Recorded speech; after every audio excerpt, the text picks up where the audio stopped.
தந்தை, மகன், தூய ஆவி, 3 ஆட்கள் ஒரே கடவுள். இது நம்முடைய விசுவாச சத்தியம். இயேசு இந்த நற்செய்தியிலே தந்தைக்கும் தனக்கும் உள்ள உறவு, தான் தந்தையின் விருப்பத்தை நிறைவேற்ற வந்தது. மகனான கடவுள் நம்மோடு தொடர்பு கொண்டு நம்மை மீட்க வந்தது, நம்மை உயிர்த்தெழ செய்வார் என்ற நம்பிக்கை. அந்த கடவுள் உறவிலே நாம் பங்கு பெற இயேசு வழியாக அந்த புனிதத்திற்குள் நாம் நுழைகிறோம்.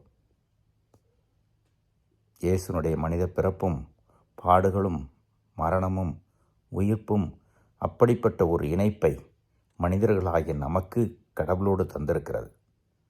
அதற்காக நன்றி சொல்வோம், அதை போற்றுவோம். ஒரு நாள் நாம் கடவுளை நேருக்கு நேர் காண்கின்ற பொழுது இதனுடைய முழுமையை நம்மால் புரிந்து கொள்ள முடியும். இன்னும் எக்காலத்திற்கும் இதை அனுபவமாக மாற்ற முடியும்.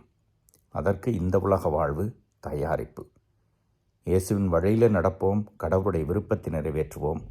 அதிலிருந்து இந்த புனித அனுபவம் நம்முடைய அனுபவமாக வளரும், வாழும். இறைவன் என்றும் வாழ்த்து பெறுவாராக.